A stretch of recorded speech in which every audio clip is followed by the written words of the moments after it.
2 anos.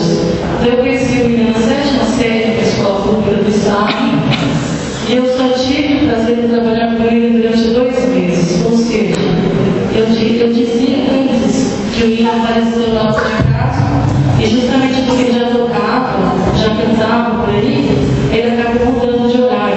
Ele acabou não se adaptando, teve que voltar nos horários da sala de dupla, e ficou só por 2 meses como meu aluno.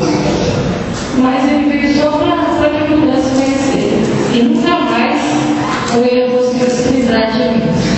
Hoje eu liguei para ele, perguntei se ele podia vir, porque ele trabalha com música, além de ser um administrador, além de ser funcionário público, professor de inglês, professor de informática, tem 1.000 atividades. Ele trabalha com a música e vive com música no temporário. E eu liguei para ele e perguntei se ele poderia vir para cá, para a gente um especial que eu, muito desinformada, pastor, só percebi que o pastor Antônio estaria aqui hoje de manhã.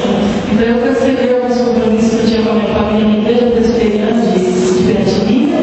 Era a primeira vez que o pastor lá que veio comigo tinha conseguido agendar conosco. E eu fiquei muito triste, o pastor percebeu, ao saber que o pastor Antônio estaria aqui fazendo uma reunião. E eu liguei para o meu primo cancelando, e toda a minha família já estava toda pronta para ir para lá. Né? A minha família de Osasco, para encontrar a nossa família de Bahia. Afinal de contas, meu pai só tem um irmão, só tinha um irmão por aqui. Bom, resumindo, o William está aqui conosco, não é por acaso, porque Deus é o Deus da consciência e Deus da providência. O William não é evangélico, mas esses dias eu descobri